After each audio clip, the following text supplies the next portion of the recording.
The market square of Jorun Station was a riot of colors and languages, a place where the scent of roasted grains mixed with the hiss of plasma vents and the soft hum of translators stitching meaning between species. Among the crowd, a human, moved with deliberate care, his hand tucked in his coat pocket as though guarding something precious. She noticed him immediately. An old figure cloaked in flowing fabric that shimmered with faint bioluminescence, her skin ridged like cracked stone, her eyes a silver gray that had seen more centuries than most suns endure. She leaned on a crooked staff and shuffled forward, but when her gaze caught the faint glint at his finger, her entire body froze. The human was bartering with a trader when she approached. Her voice, though frail, cut through the clamor with unsettling sharpness. "Where?" she demanded. "Did you get that ring?" The human glanced at her, confused at first, then wary. He shifted his hand, too late to hide the ancient band of metal gleaming faintly in the artificial light. It was not remarkable in design, yet there was a weight to it, an aura that made those who saw it feel they were staring at something that should not exist. He hesitated, then said softly, almost as if confessing, "It wasn't mine to take. I found it on a dead world."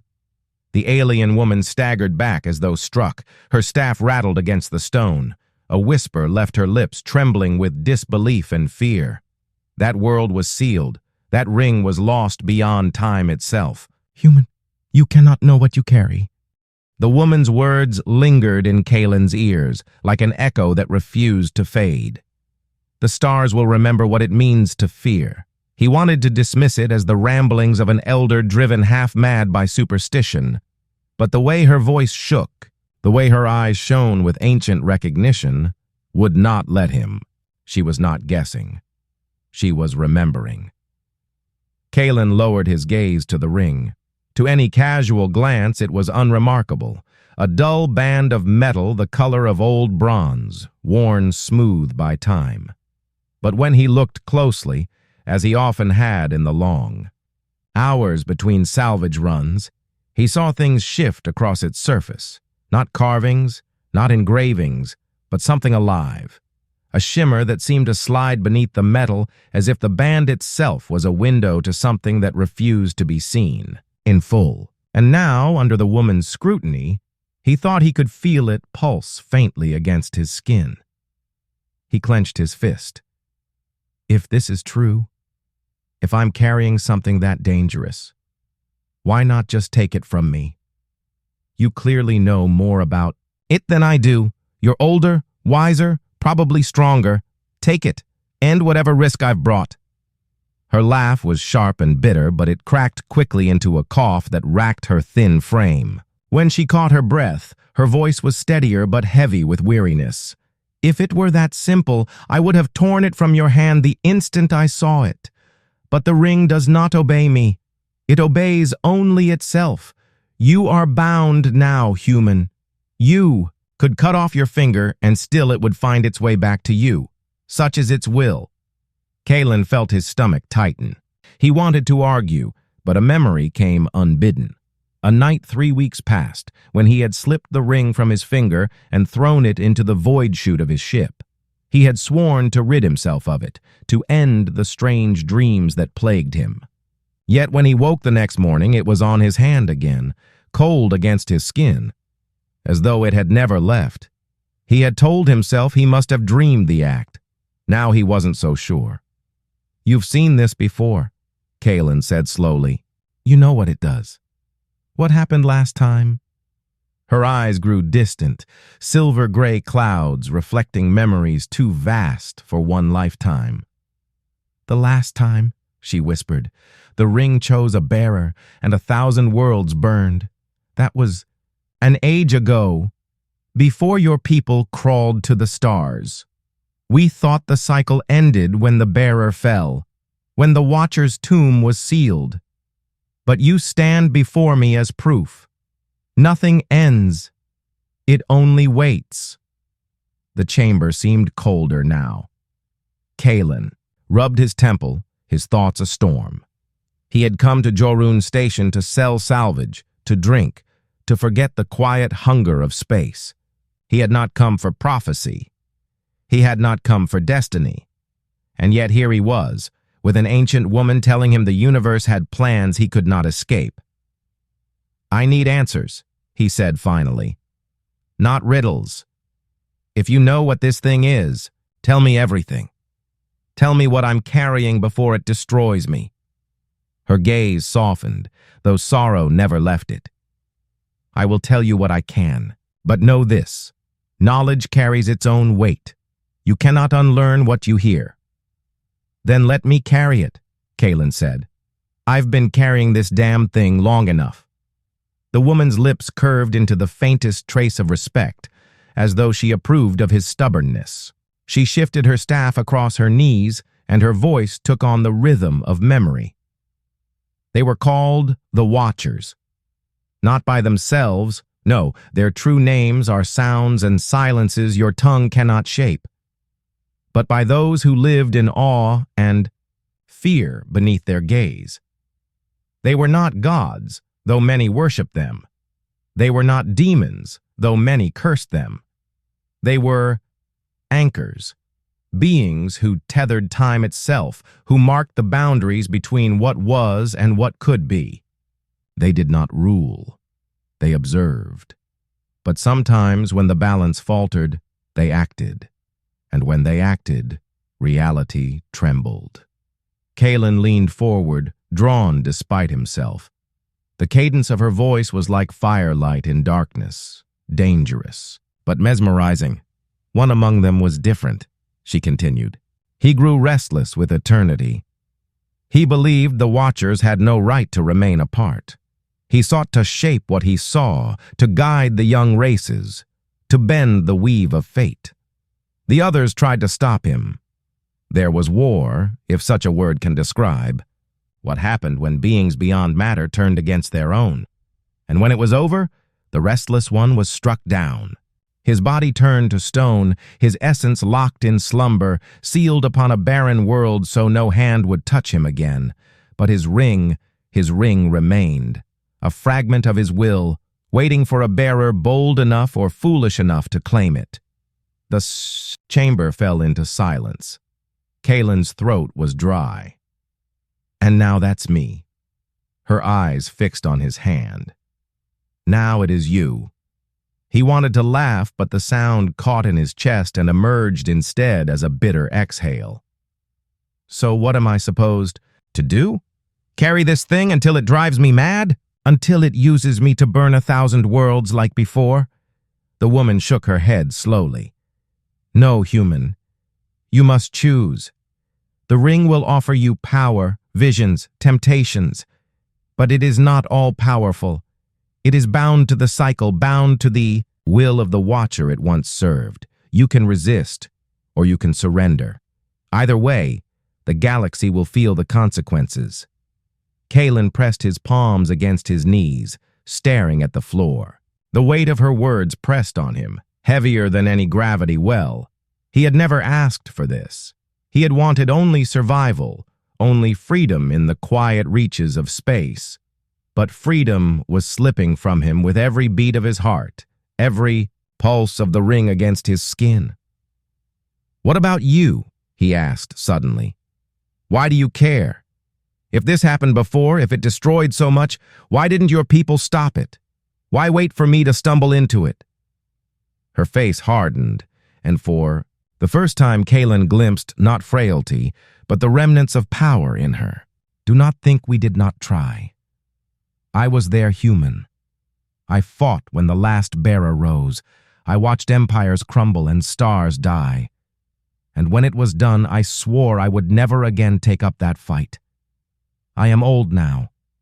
My time is finished.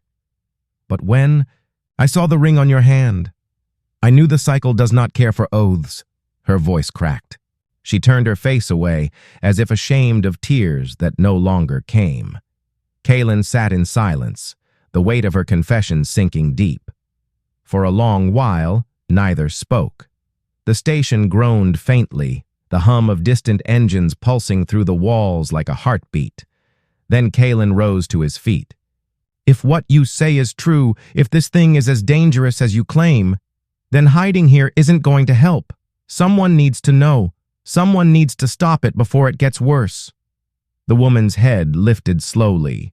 Her silver eyes caught the faint glow of the walls, sharp and piercing once more. "Be careful, human. Knowledge is a double-edged blade. If you reveal the ring, there will be those who seek to claim it.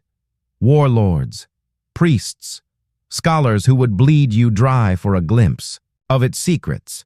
If you go down this path, you will not walk it alone, and not all who walk beside you will be friends." Kalen flexed his hand, the ring glinting faintly in the low light. He had lived most of his life on the edges of trust, keeping others at arm's length. But now, for the first time, he wondered if isolation would be his death. "I don't want this," he said softly. "But if it's mine, then I'll see it through." The woman gave a weary nod, as though she had expected nothing less. She leaned heavily on her staff, rising with effort. "Then listen well, bearer of the ring. There are places you must go.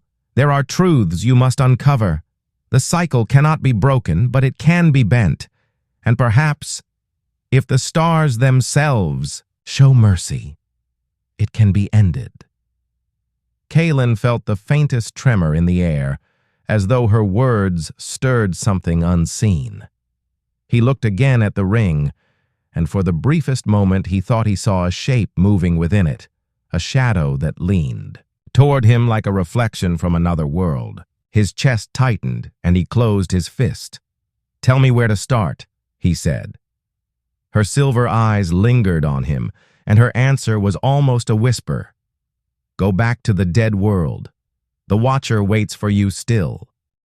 Kalen Reese stood on the observation deck of his ship, the Marauder's Grace, watching the stars bleed into long streaks as the vessel cut through the void at faster-than-light drift. For days now, the ring had been restless. It pulsed at odd intervals, a faint throb that traveled up his arm like a ghost heartbeat, as though it too sensed where they were headed. He did not need the navigation charts to know the course. He could feel the pull, tugging at his very bones, leading him back to the dead world he had sworn never to see again. The old alien woman's words haunted him. "The Watcher waits for you, still." He had tried to imagine what she meant. What kind of being could linger on a planet stripped bare, turned to ash and stone? Was it some fragment of the Watcher's essence, sealed in the soil? Or was the Watcher itself not as dead as the tomb suggested? He was not sure which thought frightened him more. The Marauder's Grace shuddered faintly as the FTL drive adjusted. Kalen checked the console, his hands moving with the practiced ease of a man who had lived most of his life in the cockpit of stolen and salvaged ships. He had worked alone for years now.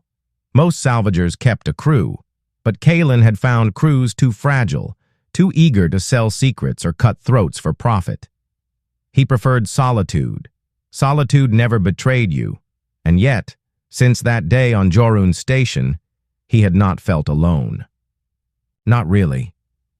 The woman's words had clung to him, yes, but it was more than that. Sometimes, in the quiet between stars, he thought he heard whispers. Not voices exactly, but patterns in silence, like someone speaking just outside the range of hearing. And always, the weight of the ring at his finger, as though it were watching him even as he prepared to seek what lay beyond. The stars slowed, stretched streaks, resolving once more into pinpoints of distant fire. Ahead lay the void sector, uncharted on official maps, avoided by merchants and mercenaries alike. His console displayed the anomaly readings, strange gravity fluctuations, background radiation that did not match any known source. Warnings blinked, in red advising course correction. Kalen ignored them. There it was, hanging in the darkness like a scar. The planet had no name, at least none that human tongues had carried. Its surface was a broken crust, jagged cracks glowing faintly with the embers of some ancient wound. Vast storms swirled over continents of ash, and the remains of shattered moons drifted in jagged orbits above it, like the bones of a celestial beast. Even from orbit, Kalen could feel it, a stillness, a waiting, as if the entire world were holding its breath. He swallowed hard, fingers tightening on the yoke. Every instinct screamed at him to turn away, but the ring pulsed once, sharp and insistent, and his hands moved against his better judgment. The ship angled downward, piercing the thin atmosphere. The descent was rougher than last time. Lightning forked across the blackened skies, the storms churning with unnatural rhythm. Kalen fought the controls, teeth gritted, sweat slicking his palms. But the ring steadied him, guiding his motions, subtle corrections he barely understood. And then the grace broke through the clouds, descending toward the cracked plains where he had first stepped months ago. He set the ship down amid jagged spires of stone that jutted like teeth from the earth. The air was breathable, though heavy, with ash, and he sealed his jacket tight before disembarking. The wind howled across the plain, carrying with it the smell of burnt iron. The ruins lay ahead, blackened towers half sunk into the crust, streets filled with the skeletal remains of structures that might once have touched the sky. Kalen remembered the path well, though he wished he didn't. His boots crunched over glassy shards of fused sand, the sound swallowed quickly by the storm's moan, and there it was. The statue, or the corpse, depending on how one saw it. It loomed at the heart of the ruins, a colossal figure seated upon a throne carved from the planet's very stone. To the eye, it seemed sculpted, features chiseled into perfect symmetry. But Kalen remembered what lay beneath. The fissures in the surface where bone had gleamed, twisted and fossilized, as though flesh had turned to granite mid-breath. Its eyes were closed, its face serene, but the sheer scale of it dwarfed him utterly. The Watcher. Kalen approached slowly, heart hammering. Last time he had climbed those stone steps and pried the ring from its finger. He had thought it nothing but treasure. Now, standing before the empty hand, he felt shame crawl beneath his skin. He had disturbed something sacred. He whispered, though there was no one to hear, "I brought it back." The wind died. For a moment, the entire world seemed to still. Kalen looked down at the ring. It pulsed once, then twice, then flared with a light he had never seen before. The glow was not bright, not blinding, but deep, as if a star burned within the band itself. His breath caught as the air thickened, humming with unseen resonance. The statue's eyes opened, not fully, just a sliver, a glimmer of silver light beneath lids that had been sealed for millennia. Kalen staggered back, his pulse pounding in his ears. The stone was not stone, or perhaps it was, but beneath the stone, something lived, something aware. A voice bloomed in his mind, vast and resonant, not words, but meaning poured directly into thought. Bearer. Kalen clutched his head, dropping to one knee. The sound was not pain, but weight, immense, crushing, as though a mountain had leaned into his skull. He gasped, forcing words past his teeth. Who are you?" The answer was not a name, not in any sense he could understand. It was presence, infinite and coiled, stretching backward and forward through time. Images flooded his vision, galaxies spiraling, civilizations rising and falling, firestorms consuming worlds. And through it all, the Watcher seated upon his throne, silent. Observing, watcher, prisoner, exile. Kalen's hands trembled. The ring seared against his skin. "Why me? Why now?" The silver eyes widened a fraction more. The voice pressed harder. Cycle. Choice. Freedom. Kalen tried to steady his breathing, to force the images into meaning. He saw himself, small and fragile, standing in the shadow of something incomprehensible. He saw the ring, glowing brighter, binding them together. He saw fire again, but this time it spread from his own hand, consuming stars in waves. "No," he whispered. "That's not me.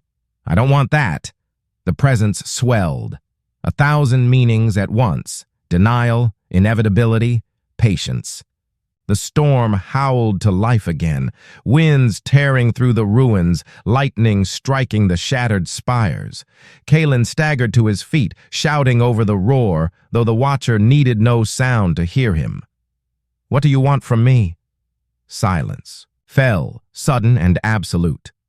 The silver eyes closed once more. The ring cooled against his skin. Kalen stood shaking in the dark, his chest heaving. The ruins around him groaned, stone cracking as if the planet itself had shifted in its slumber. The Watcher had spoken.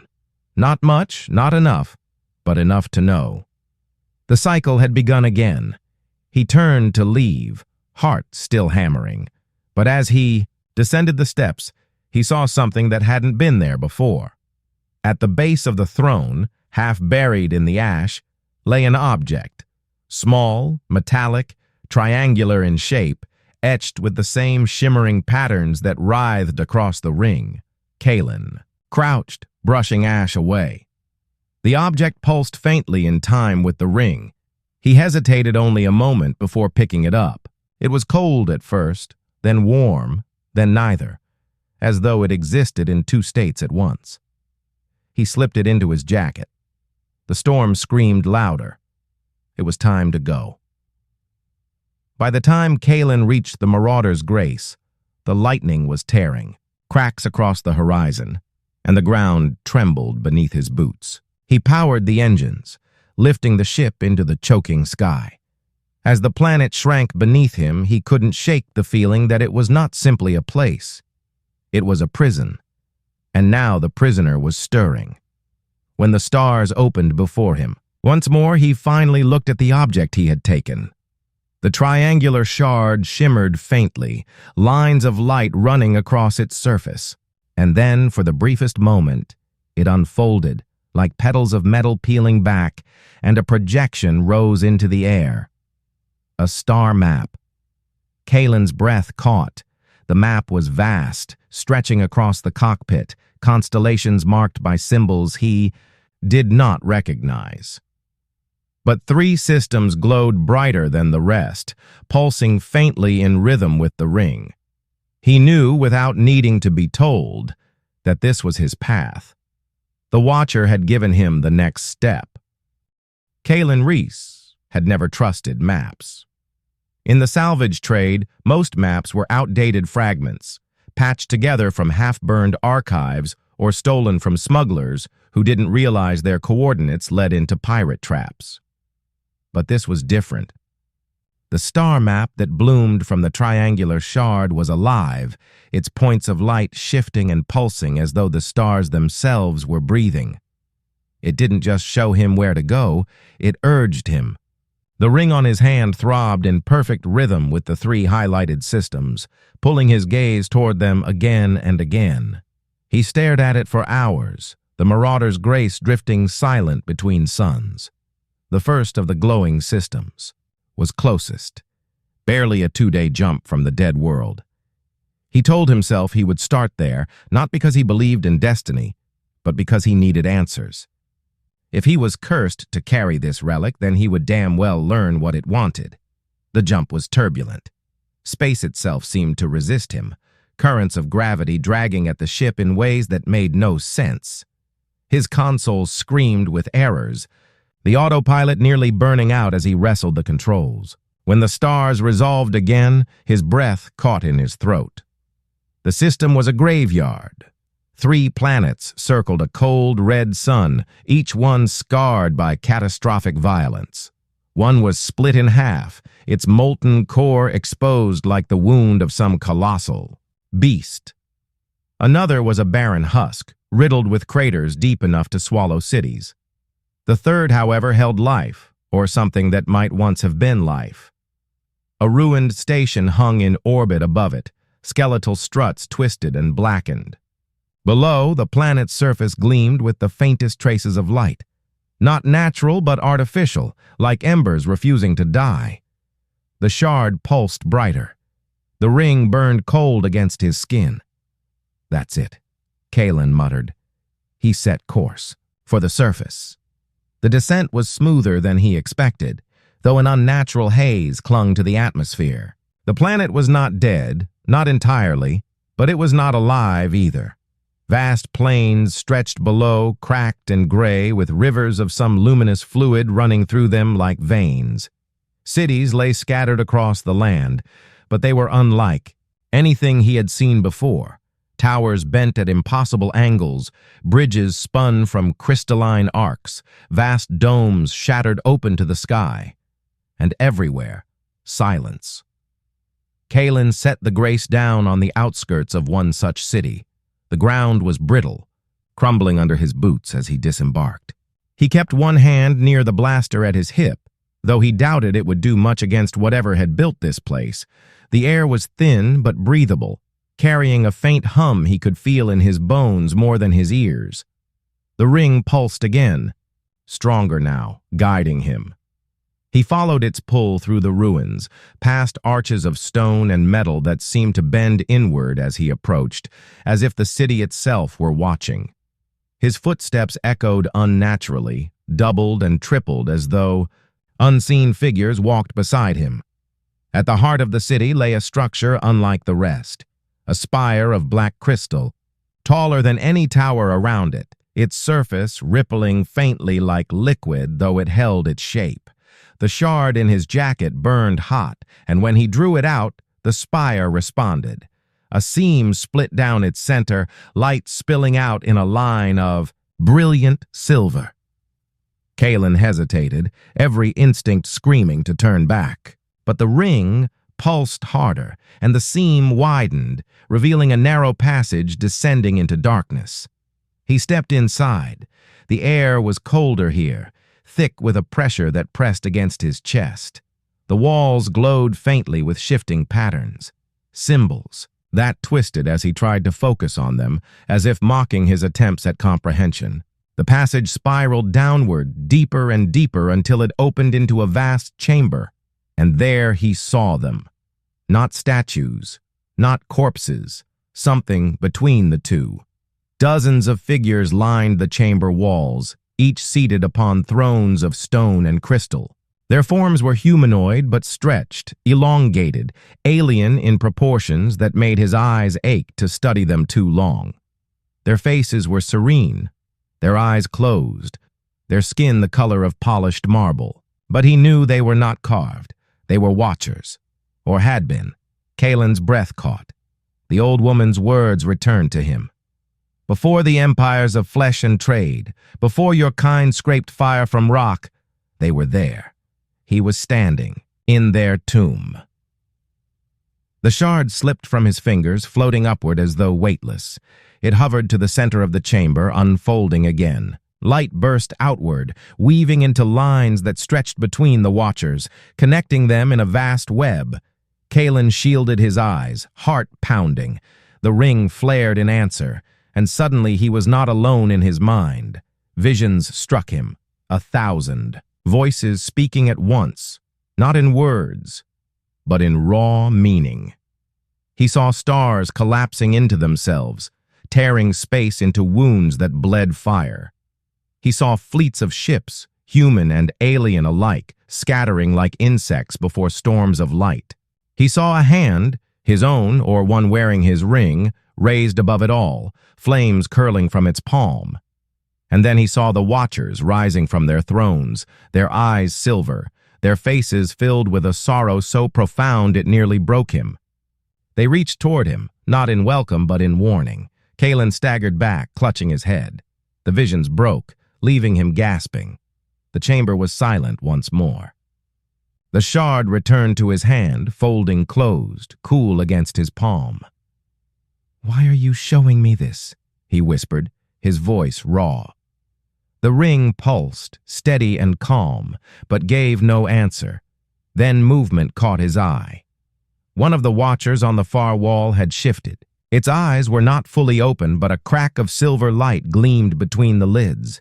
Its chest rose faintly once, as though drawing breath. Kalen froze. The figure was awakening. The ground trembled beneath his feet. Dust fell from the ceiling, cracks splitting the crystal walls. He turned, sprinting back toward the passage as the chamber quaked around him. The hum in the air rose to a deafening roar. Behind him, he heard stone thrones cracking, the faint echo of voices not yet awake but stirring. He burst into the open air, stumbling down the spire steps as the city groaned. Towers shuddered, collapsing inward.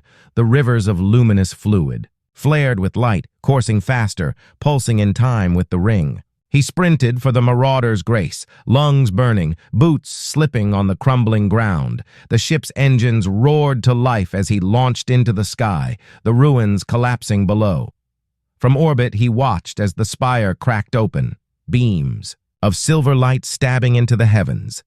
And then, one by one, the other cities across the planet answered, their spires glowing, their rivers blazing.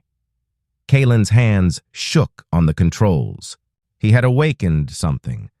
Not fully, not yet, but enough. The Watchers were stirring, and he was their bearer. As the grace broke free into the void, Kalen slammed a fist against the console, teeth clenched.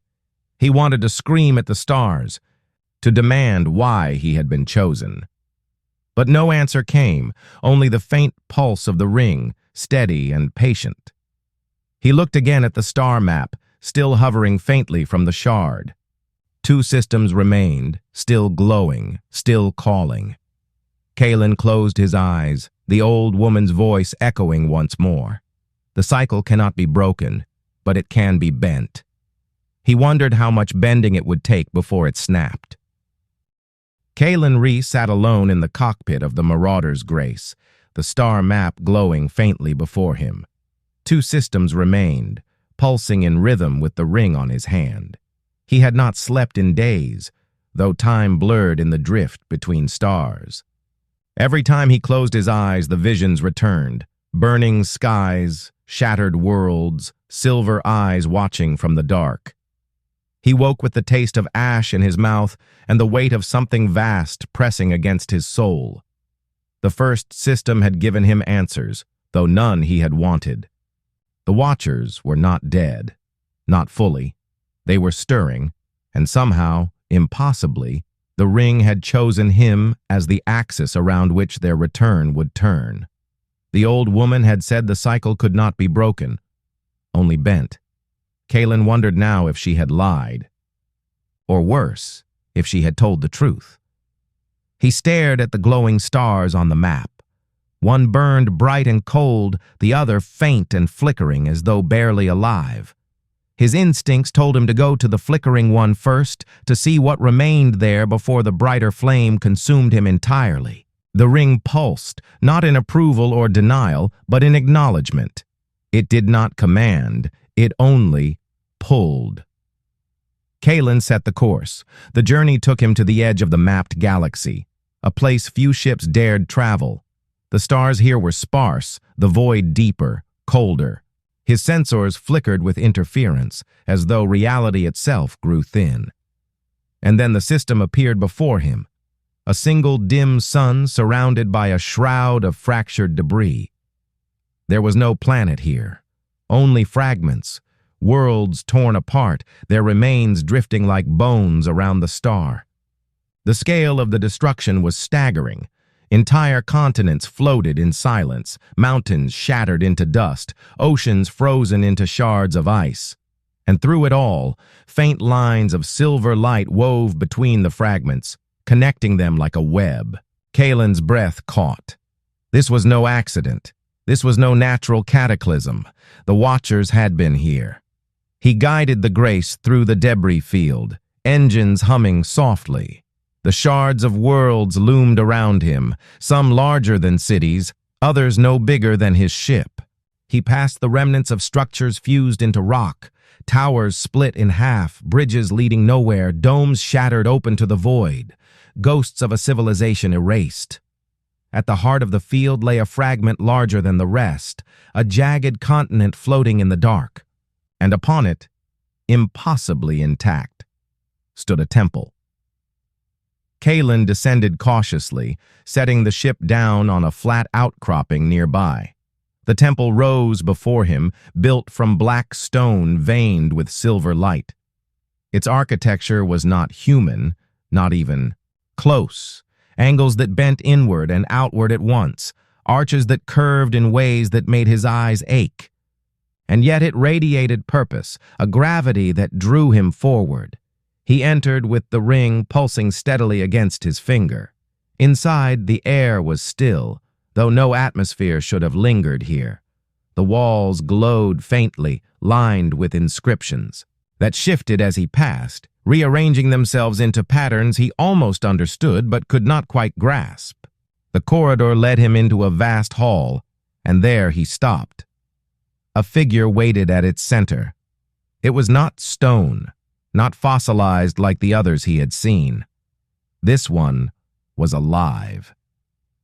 The being towered above him, twice his height, its form humanoid but elongated, draped in robes that shimmered like liquid shadow. Its skin was pale as moonlight, its eyes two orbs of pure silver light. It regarded him with a stillness that made his breath falter. Kalen's hand drifted to his blaster, though he knew instinctively it would be useless. The ring pulsed harder, searing against his skin. The being spoke, not with sound, but directly into his mind.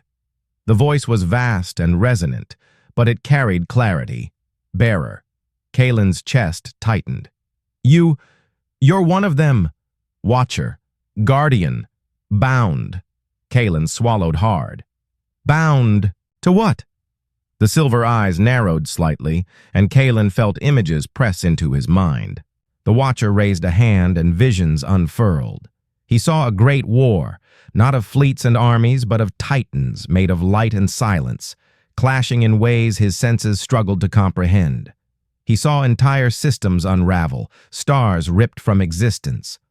And at the heart of it, one Watcher stood apart, its will burning brighter than the rest. The restless one. The exile.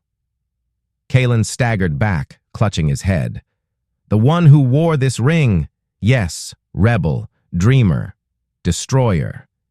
The visions shifted.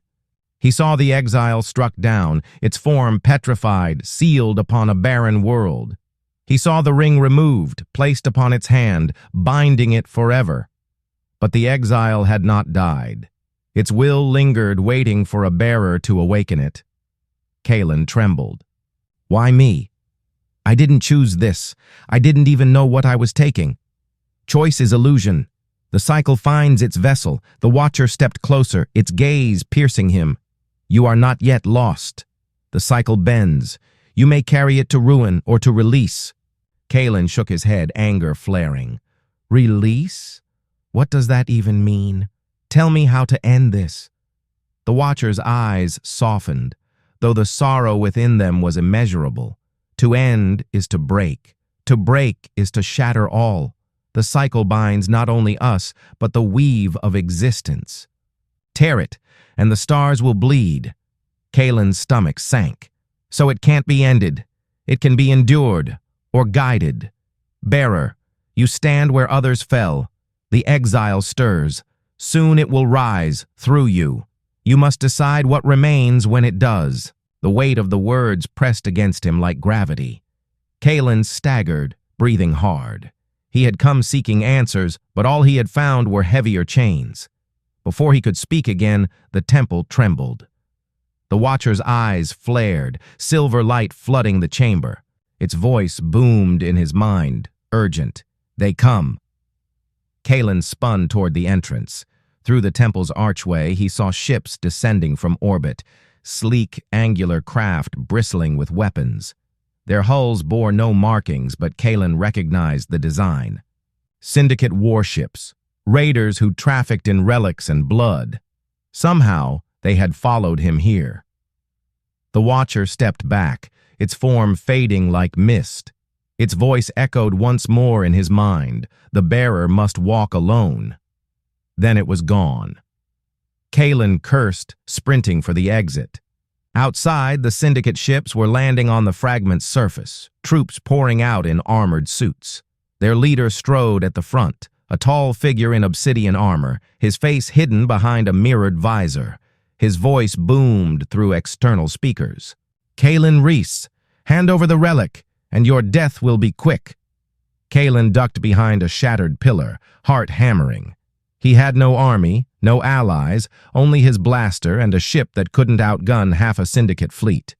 He glanced at the ring. It pulsed, eager, hungry. He knew what it offered: power, fire, the visions of burning stars. "No," he muttered. "Not like that." But the troops were advancing, weapons raised. He had seconds. The ring flared. Heat surged through his arm, his chest, his entire body. Kalen screamed, but the sound twisted into something deeper. Light burst from his hand, silver fire curling outward, engulfing the nearest soldiers. Their screams echoed as their armor melted, their bodies reduced to ash. The others faltered, fear breaking their formation. Kalen staggered, gasping, staring at his hand. The fire still burned, coiling around his fingers like a serpent waiting to strike. He had not willed it, not fully. The ring had acted through him, and it had tasted blood. The armored leader raised a hand, signaling retreat. The troops scrambled back to their ships, engines roaring as they fled into orbit. Kalen watched them go, chest heaving. His hands trembled, though not from weakness. The power still lingered, alive in his veins, whispering promises he did not want to hear. When the last ship vanished into the void, Kalen fell to his knees. The silence that followed was deafening. He wanted to tear the ring from his hand, to throw it into the abyss, but he knew it would return. It always returned. Slowly he rose, staggering back to the Marauder's grace. The star map pulsed faintly once more. One system remained. The brightest flame. The final step. Kalen sat in the cockpit, staring at the glowing star. His reflection stared back from the console glass, haunted eyes, a face lined with exhaustion. He was no longer the scavenger who had pried a trinket from a stone corpse. He was something else now, though he feared what that meant. The old woman's voice echoed in his mind. The cycle cannot be broken, but it can be bent. Kalen set the course. The final system awaited. The jump was longer this time, pulling him across the galaxy's dark spine. He slept fitfully in his chair, dreams filled with silver eyes and burning skies. When the ship shuddered and the stars resolved, his breath caught. The final system was not dead. It was alive.